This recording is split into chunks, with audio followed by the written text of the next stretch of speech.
সুখদেব গোস্বামী আমার বসিয়াছি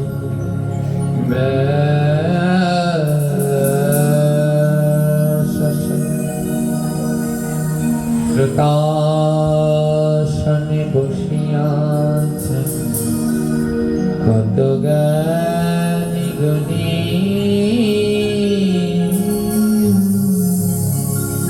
60,000 বসিয়াছে ঋষিয়ার মুনি এক এক করে সুখদেবে করিছে আলোচনা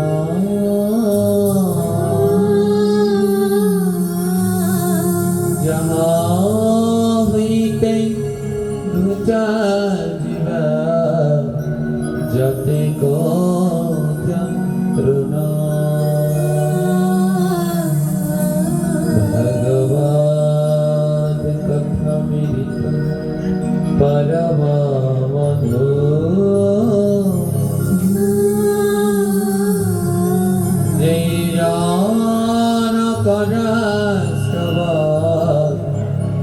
শিবর চাতু ভগবান কথামৃত যার করণে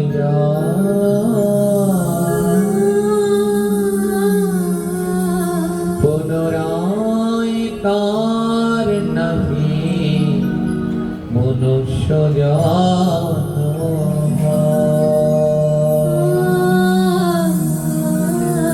ভগবান কথামৃত যে করে কীর্তন তাহার চরণ করে সহস্র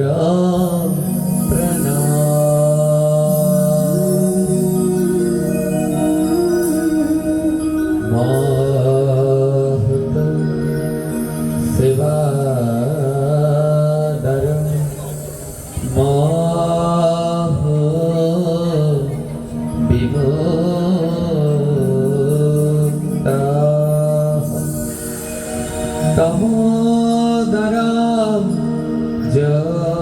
যোশিতাম সঙ্গী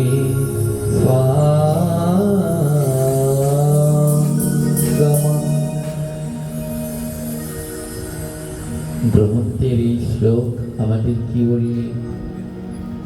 বললে গোবিন্দকে পেতে চাও, ভগবানকে পেতে চাও, তাহলে ভগবানকে পেতে হলে তোমায় কি করতে হবে? ভগবান বেশি দূরে নয়, আমার ভগবান আমাদের হৃদয়ের মাঝানেই আছে। গোবিন্দ বেশি দূরে নেই, এই হৃদয়ের মধ্যে, এই প্রাণের মধ্যেই গোবিন্দ আছে। হ্যাঁ, কিন্তু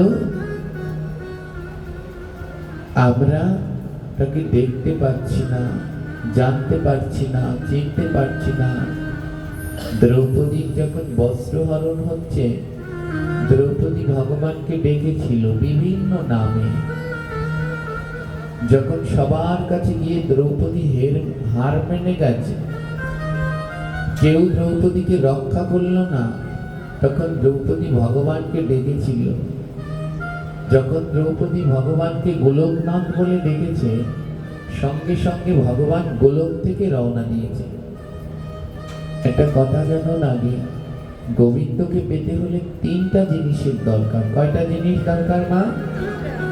প্রথমটা হলো ভক্তি, প্রথমটা হলো বিশ্বাস। প্রথমটা কি? ওখানে পিতলের ঠাকুর আছে, পাথরের ঠাকুর আছে, মাটির ঠাকুর আছে, বিশ্বাস করতে হবে ওটা পাথরের ঠাকুর নয়, ওটা মাটির ঠাকুর নয়, ওটা পিতলের ঠাকুর নয়, ওটা কাঙালের ঠাকুর।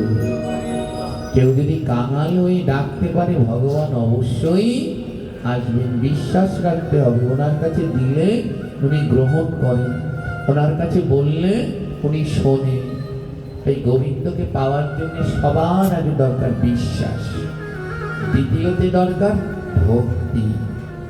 বিশ্বাস যদি থাকে তাহলেই আপনার মনে ভক্তি জন্মাবে, নচেৎ নয়। ভক্তি ভরে ভগবানকে ডাকতে হবে। আর গোবিন্দকে পাওয়ার জন্য তৃতীয় যেটা দরকার তার নাম হলো ধৈর্য। তৃতীয় কি দরকার? ওই ভক্তি ভরে ভগবানকে ডাকতে হবে ধৈর্য ধরে। হ্যাঁ, এই তিনটা জিনিস ভগবানকে পাওয়ার জন্য দরকার, বিশ্বাস, ভক্তি, ধৈর্য। এই তিনটা যার নাম হবে, হাজার কৃষ্ণ নাম করুন, হাজার সাধু সঙ্গ করুন, কোনো কাজ হবে না। এই তিনটা আপনার লাগবে। আমার বিশ্বাস, ভক্তি, ধৈর্য, এই তিনটার মধ্যে আমাদের সব থেকে কোনটা কম বলতে পারেন? কোনটা কম আছে? হ্যাঁ হ্যাঁ, ভক্তি না। ভক্তি তো যা আছে ভালোই আছে, সব থেকে কম আছে ধৈর্য। সব থেকে কম কি? একটা না অনেকক্ষণ বসে বসে টিভি সিরিয়াল দেখবেন, নড়বেনও না চড়বেনও না, কিন্তু জপমালাটা নিয়ে বসলেই ঘুম চলে আসে। ধৈর্য নেই, জপ করার মতো ধৈর্য। স্বামীর সাথে ঝগড়া হলো, স্ত্রীর সাথে ঝগড়া হলো, ছেলের সাথে ঝগড়া হলো, টানা 2-3 দিন না খেয়ে রয়েছে। 2-3 দিনের মধ্যে কিচ্ছু খায়নি, কিন্তু একাদশী আসলে গায়ে জ্বর উঠে যায়, একাদশী করতে পারে না। হ্যাঁ, ধৈর্যটা বড় কম। দ্রৌপদীরও না ধৈর্য কম ছিল। দ্রৌপদী ভগবানকে ডাকলেন, হে গোলকনাথ আমাকে রক্ষা করুন। আমার ডাকলে আসতে তো একটু সময় লাগবে। ভগবান গোলক থেকে রওনা দিলেন, গোবিন্দকে যে নামে ডাকে সেই রূপে আসে। গোলক থেকে রওনা দিলেন, আমার যেই না কিছুটা দূরে এসেছে, দ্রৌপদী ডাকটা পাল্টে ফেলেছে। ধৈর্য কম, আসতে যে সময় লাগবে ধৈর্যটা কম। আবার ভগবানকে অন্য নামে ডাকছে, হে দ্বারকানাথ আমায় রক্ষা করুন। গোলকের কৃষ্ণ আবার দ্বারকায় ফিরে গেলেন। ডেকেছিল প্রথম কি বলে? বুঝতে পারছেন আমার কথা? প্রথম ডাকলো কি বলে? গোলক না, কিন্তু আসার আগেই আবার ডাকটা পাল্টে কি বললেন? দ্বারকানাথ। গোলকের কৃষ্ণ চলে গেলেন দ্বারকায়। দ্বারকানাথ সেজে আবার রওনা দিলেন, কিন্তু ধৈর্য নেই, ওইটুক সময় নেই, ডাক পাল্টে ফেললেন। দ্বারকানাথকে বাদ দিয়ে এবার কি বললেন জানেন? হে গোকুলনাথ আমায় রক্ষা করুন। যেই না গোকুলনাথ বললেন, আবার দ্বারকার কৃষ্ণ গোকুলে ফিরে গিয়ে গোকুলনাথ সেজে রওনা দিলেন। যেই রওনা দিলেন, আবার ডাকের পরিবর্তন, হে মথুরানাথ আমায় রক্ষা করুন। আবার সেই গোকুলের কৃষ্ণ মথুরায় ফিরে গেলেন। আর মথুরায় ফিরে গিয়ে আবার মথুরানাথ সেজে গোবিন্দ রওনা দিলেন। মথুরানাথ সেজে আবার রওনা দিলেন। আমার ধৈর্য বড় কম। মথুরানাথ বললেন, যখন রওনা দিলেন আবার ডাক পাল্টে ফেললেন, হে বৃন্দাবন নাথ আমায় রক্ষা করুন। এত ধৈর্য কম। মথুরার কৃষ্ণ আবার বৃন্দাবনে ফিরে গেলেন। আর বৃন্দাবনে গিয়ে বৃন্দাবননাথ সেজে আবার রওনা দিলেন। এর জন্য একটা ভজনের ভিতরে আছে, কত নামে ডাকে দ্রৌপদী তবুও সে পায় না।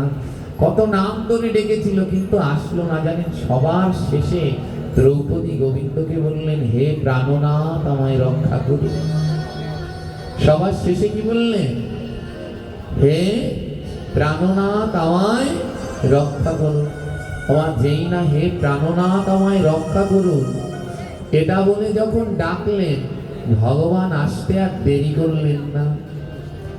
যেই বললেন হে প্রাণনাথ আমায় রক্ষা করুন, ভগবান আসতে আর দেরি করলেন না। দ্রৌপদীর সামনে দাঁড়িয়ে আছে,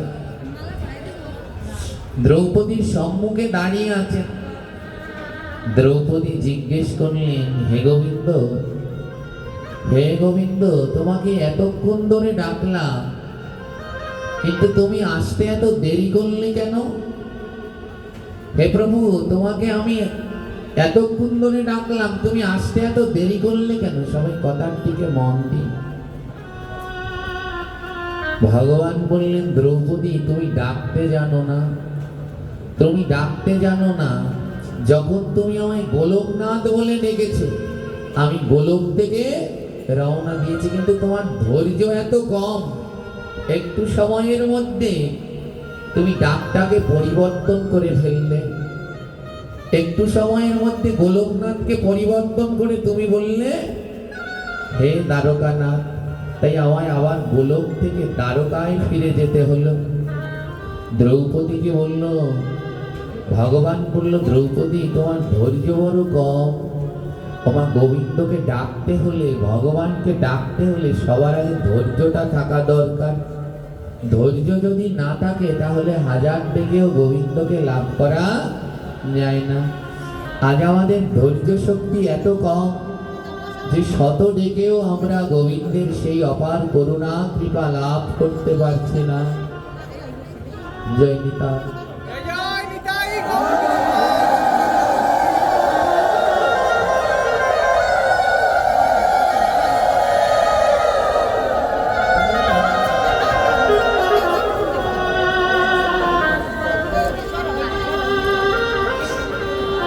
জয় নিতাই।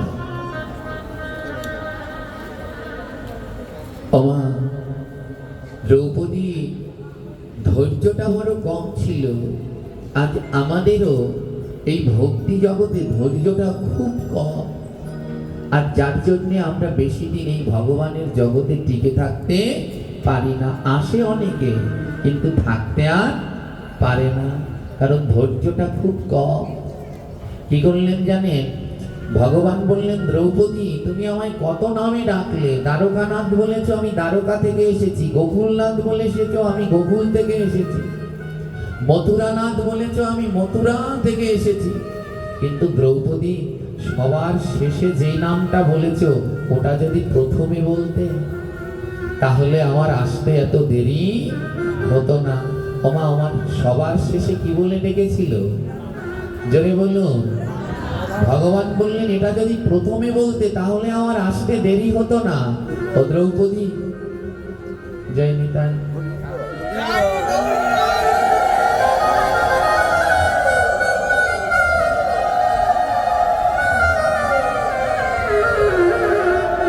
দ্রৌপদী, যদি তুমি আমায় প্রথমেই বলতে প্রাণনাথ, দ্বারকানাথ বললে আমায় দ্বারকা থেকে আসতে হয়, গোলকনাথ বললে আমায় গোলক থেকে আসতে হয়, মথুরানাথ বললে আমায় মথুরা থেকে আসতে হয়, বৃন্দাবননাথ বলে আমায় বৃন্দাবন থেকে আসতে হয়।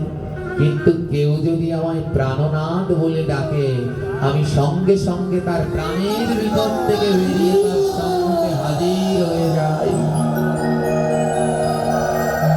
কেউ যদি আমায় প্রাণনাথ বলে ডাকে, আমার আসতে বেশি সময় লাগে না, কারণ আমি তো দ্বারকায় নয়, আমি তো মথুরায় নয়, আমি তো গোলকে নয়, আমি তো ভক্তের প্রাণের মধ্যে আছি। তাই প্রাণনাথ বলে ডাকলে আমি মুহূর্তে ওই প্রাণ থেকে বেরিয়ে তার সামনে এসে দাঁড়িয়ে পড়ি। হে কৃষ্ণ ভক্তগণ, তাই গোবিন্দ দূরে নয়, গোবিন্দ নিকটেই আছে, আমাদের প্রাণের মধ্যেই আছেন, কিন্তু আমরা প্রাণনাথ বলে ডাকতে পারলাম না। অন্তত দিনে একবার গোবিন্দের কাছে গিয়ে দুটি বাহু বাড়িয়ে হা প্রাণনাথ, হা প্রাণনাথ, হা প্রাণনাথ বলে ডাকুন। গোবিন্দ অবশ্যই আপনাকে সাড়া দেবেন। গ্রহণদের এই শ্লোক বললেন, গোবিন্দকে কিভাবে পাওয়া যায়, গোবিন্দকে পাওয়ার উপায় কি? গ্রহণদের এই শ্লোক বললেন, গোবিন্দ বেশি দূরে নয়, এই হৃদয়ের মধ্যেই আছে, কিন্তু মনের এই দরজাটায় একটা তালা দেয়া আছে। আর সেই তালার জন্যে, দরজায় তালা দেয়া থাকলে তার ভিতরে কে আছে দেখা যায় কি? জোরে বলুন, যায়? আমাদের মনের দরজায় একটা তালা দেয়া, তাই ওই দরজার মধ্যে ভগবান আছে, কিন্তু আমরা দেখতে পাচ্ছি না। বলে এই তালাটা কি করে খুলবে? এই মনের দরজায় যে একটা তালা দেয়, এই তালাটা কি করে খুলবে? এই শ্লোক সেটাই বললেন, মহত সেবা দ্বার মহু বিমুক্তি। এই মনের দরজার তালা খোলার একটাই উপায় আছে, সেটা হলো মহতের সঙ্গ করো, সাধুর সঙ্গ করো, ভক্তের সঙ্গ করো। ওই সাধু সঙ্গে, মহতের সঙ্গে গিয়ে ওই সাধুকে মহৎকে বুকের মাঝে জড়িয়ে ধরো। আর যখন তার স্পর্শ লাগবে, ওই তোমার মনের তালাটা খুলে যাবে। আর মনের তালা খুললেই তুমি হৃদয় মাঝে গোবিন্দ দর্শন করবে। তোমায় আর দূরে যেতে হবে না। তাই মনের তালা যদি খুলতে চাও তাহলে সাধু সঙ্গে যাও। আপনারা বট গাছ দেখেছেন? বট গাছ দেখেছেন? বছরের এই সময়ে বট গাছে প্রচুর ফল হয়। মহাজনগণ সিদ্ধান্ত দিয়ে বললেন এ জগতে সব থেকে ফলবতী বৃক্ষ হলো আমলকি। আমলকি বৃক্ষে সব থেকে বেশি ফল হয়, কিন্তু বটও কম যায় না, বটও ফলে পরিপূর্ণ হয়ে যায়। দেখবেন একটা বট গাছে এই সময় গেলে ফলে লাল হয়ে রয়েছে। আর বটের দানাগুলো কি পৃথিবীর সব থেকে ছোট এবং সূক্ষ্ম দানা হলো বটের দানা। হ্যাঁ, সবাই বলে মরিচের দানা সব থেকে ছোট, কিন্তু মরিচের দানার থেকেও ছোট হলো ডুমুরের দানা। ডুমুর চেনেন? ডুমুর ফল, ওর দানা হলো মরিচের থেকেও ছোট। আর ডুমুরের দানার থেকেও বটের দানা হলো আরো ছোট। যদি কেউ দেখে থাকেন, বটের দানা এত ছোট ছোট। একটা বট গাছে, একটা পূর্ণবয়স্ক বট গাছে এই সময় হাজার হাজার ফল হয়, আর দানা হয় লক্ষ লক্ষ কোটি কোটি দানা হয়। বছরের এই সময় বট গাছের নিচে গেলে দেখবেন বটের ফল পরে লাল হয়ে রয়েছে। লক্ষ লক্ষ কোটি কোটি বটের দানা বট গাছের নিচে পড়ে আছে। কিন্তু মা, ওই বট গাছের নিচে গিয়ে সন্ধান করবেন তো কোনোদিন বটের চারা পাওয়া যায় কিনা? যায়। বট গাছের তলায় লক্ষ লক্ষ দানা বীজ পড়ে থাকে, কিন্তু একটা বটের চারা বট গাছের তলায় খুঁজে পাবেন না। পেয়ারা গাছে পেয়ারা পাকে, ওই দানাগুলো পরে দেখবেন চারা হয়। মরিচ গাছে মরিচ পাকে, দানাগুলো পরে নিচে গাছের নিচে চারা হয়। কিন্তু বট গাছের নিচে লক্ষ লক্ষ লক্ষ লক্ষ বীজ হয়, কিন্তু তাও বটের নিচে কোনো চারা পাওয়া যায় না। বটের চারা কোথায় পাওয়া যায়? কোনো ভাঙা মঠ মন্দিরে যাবেন, দেখবেন সেই মঠ মন্দিরের উপরে বটের চারা হয়ে আছে। কেউ লাগালো ওখানে, ওর আশেপাশে কোনো বট গাছও নেই, কিন্তু এই মঠ মন্দিরের চূড়ার উপরে বট গাছের চারা হয়ে রয়েছে। মহাজন সিদ্ধান্ত দিয়ে বললেন বট গাছের নিচে গেলে শান্তি পাবে, সুখ পাবে। বটের নিচে গরমের সময় বটের নিচে গেলে শীতল ঠান্ডা হাওয়া, শান্তি পাবে, কিন্তু বটের চারা পাবে না। বটের চারা পেতে হলে ওই রৌদ্রের মধ্যে তোমায় কোনো ভাঙা মঠ বা মন্দিরে যেতে হবে। সেই ভাঙা মঠ বা মন্দিরে গেলে তুমি অবশ্যই বটের চারা পাবে। গ্রহন্ত সিদ্ধান্ত দিয়ে বললেন তদ্রুপ আপনি আপনার বাড়িতে আজ এই বৃষ্টির মধ্যে এখানে কেন আসলেন? এখানে কেন আসলেন? এখনো গরমটা কমেনি, এতগুলো পাখা চলছে তাও প্রচুর গরম লাগছে। এখানে যারা এসে বসেছেন অনেকের বাড়িতেই এসি আছে। এই যে আমাদের ডাক্তার বাবু, এই দাদা দিদি, এনাদের বাড়ি সবার বাড়ি অবশ্যই এসি রয়েছে।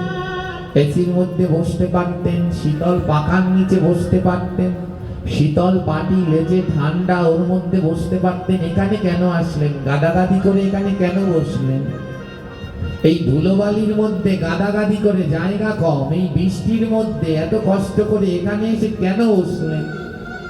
মহাজন সিদ্ধান্ত দিয়ে বললেন বটের নিচে যেমন বটের চারা পাওয়া যায় না, বাড়ির সুখ শান্তির মধ্যেও তেমন কৃষ্ণ পাওয়া যায়।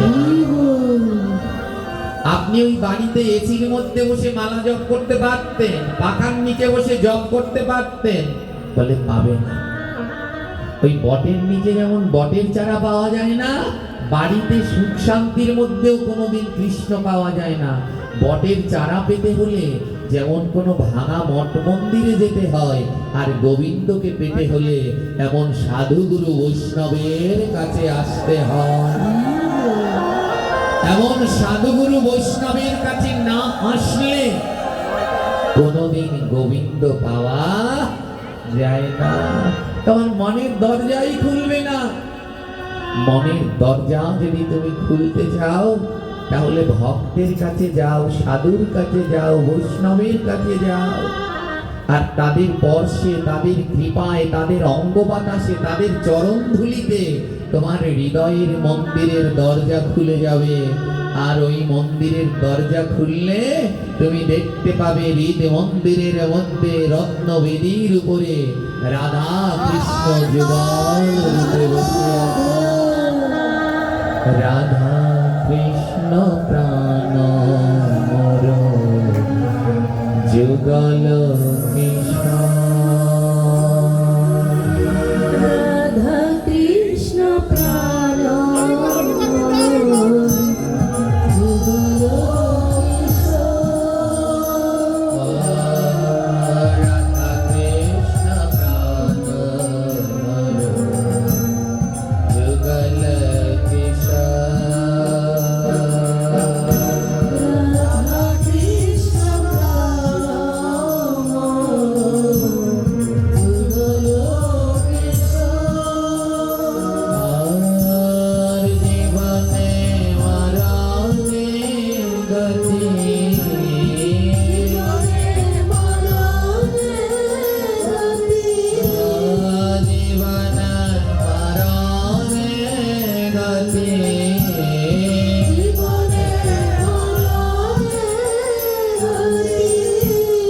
আর নাহিব রাধা কৃষ্ণ প্রাণ যুগল কৃষ্ণ। সবাই মিলে রাধা কৃষ্ণ প্রাণ যুগল কৃষ্ণ। কালিন্দীর কোলে কলি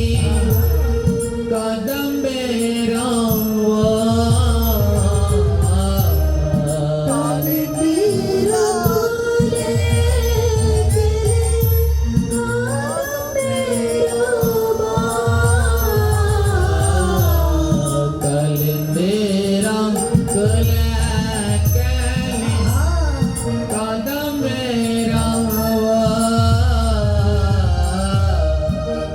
কালিন্দীর কোলে কলি কদম্বের রতনা মেদিরা পার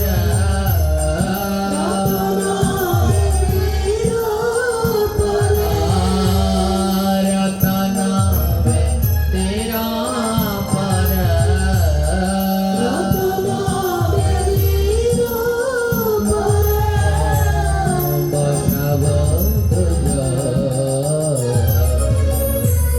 রাধা কৃষ্ণ প্রাণ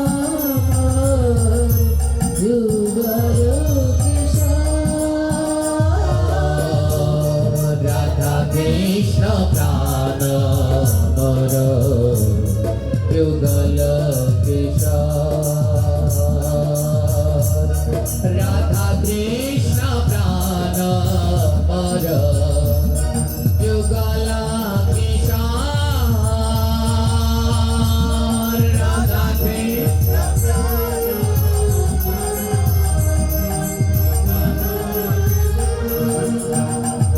বললেন কালিন্দীর কুলে দেবী কদম্বের বন। আমার এই দেহটাকেই সেই কালিন্দী মানে যমুনা বানিয়ে দেন, এই দেহটাকে বানান, নইলে গোবিন্দ পাওয়া সম্ভব নয়। এই দেহটাকে কালিন্দীর কুল যমুনার কুল বানিয়ে দিন। বলে কিভাবে? যমুনা কি শুধু বৃন্দাবনে? বলে কৃষ্ণ নামে যার দুই নয়নে অনাবরত জল ঝরে, ওই নয়নের জলই হলো যমুনার কুল। কদম্বের বন বানিয়ে দিন এই দেহকে। বলে কদম্বর বন কি করে বানাবো? বলে কদম্ব ফুল যেখানে ফোটে ঘ্রাণে আলো হয়ে যায়, মুখে অনাবরত নাম করুন, আপনার দেহটা কদম্বের বাগান হয়ে যাবে। আর এই হৃদয় মন্দিরে স্বর্ণ সোনার সিংহাসন, সেই রত্নবেদী বানিয়ে ওখানে গোবিন্দকে বসান, ওখানে বসান, তাহলে কৃপা হবে, নচেত নয়। কালকে আমরা নাম যজ্ঞে গিয়েছিলাম, নাম যজ্ঞের প্রারম্ভে একটি পাঠ ছিল, নাম যজ্ঞ কি মা? এই দেহটাকেই একটা নাম যজ্ঞ বানিয়ে দিন। এই দেহটা একটা যজ্ঞ বেদী। নাম যজ্ঞ কি? যজ্ঞ করতে হলে আগুন লাগে, কাঠ লাগে, বেদি লাগে, ঘি লাগে, লাগে তো এগুলো যজ্ঞ করতে লাগবে না? কাঠ লাগবে, একটা বেদি লাগবে, ঘি লাগবে, আগুন লাগবে, চারটা উপকরণ লাগবে। আর যজ্ঞের শেষে আমরা কি করি? সেই যজ্ঞের ভস্য আমরা সবাই সঙ্গে করে এই দেহটাকে একটা যজ্ঞ বেদি বানাই। এই দেহটাই একটা যজ্ঞ বেদি। বলে আগুন কি? বলে আগুন হলো নাম। এই দেহ নামক যজ্ঞ বেদিতে নামের আগুন জ্বালান। বলে কাঠ কি? কাঠ হলো কাম, ক্রোধ, লোভ, মোহ, মদ, মাৎসর্য। এই দেহকে যজ্ঞ বেদি বানিয়ে নামের আগুন জ্বালিয়ে ওর মধ্যে কাম ক্রোধ দিয়ে দিন। আপনার কাম ক্রোধ বিফলে যাবে না, গোবিন্দ সেবায় লেগে যাবে। ওই যজ্ঞের আগুনে ভস্মীভূত হয়ে গোবিন্দ সেবায় লাগবে। ওই নাম যজ্ঞে কাজ হবে না, দেহকে নাম যজ্ঞ বানিয়ে দিন। দেহকে নাম যজ্ঞের বেদি বানান, আর সেই বেদিতে নাম রূপ আগুন জ্বালান, আর তার মধ্যে কাম, ক্রোধ, লোভ, মোহ, মাৎসর্য এই বিভূগুলো কাঠ, এগুলো দিয়ে দিন। কাঠগুলো আগুনে জ্বলে যাক, নামের আগুনে। বলে ঘি লাগবে না? জ্বলবে কি করে? ঘি লাগবে তো। ঘি কি জানেন? ঘি হলো আপনাদের জয়ধ্বনি। যজ্ঞে যখন আগুন জ্বালায়,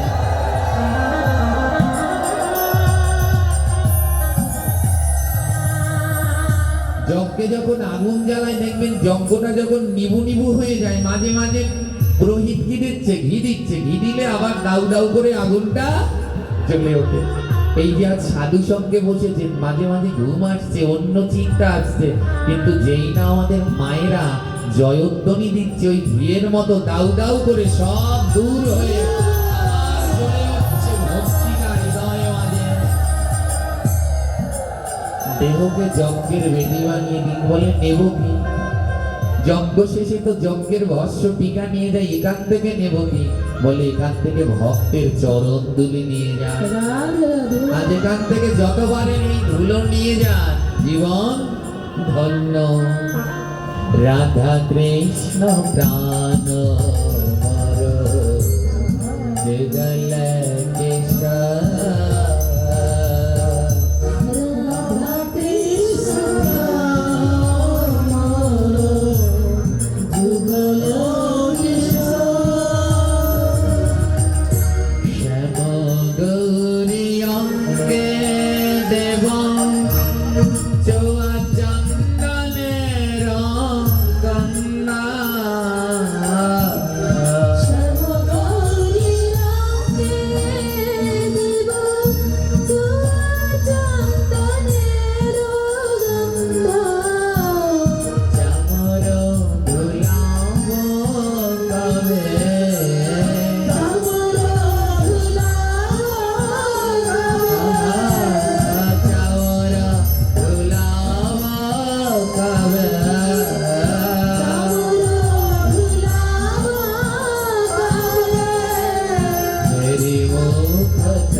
কর্পূরতাম পুরা রাধা কৃষ্ণ প্রাণ রাধে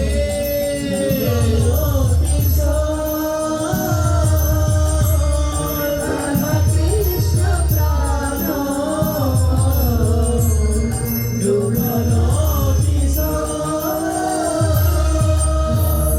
ললিতা বিশাখায়াদি যত সখী ললিতা বিশাখায়াদি যত সখী বৃন্দ ললিতা বিশাখায়াদি যত সখী ললিতা বিশাখায়াদি যত সখী বৃন্দ রাগায় করিব সেবা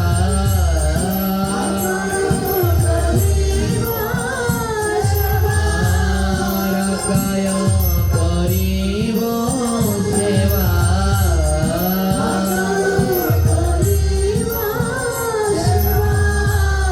পুরাণ রাধে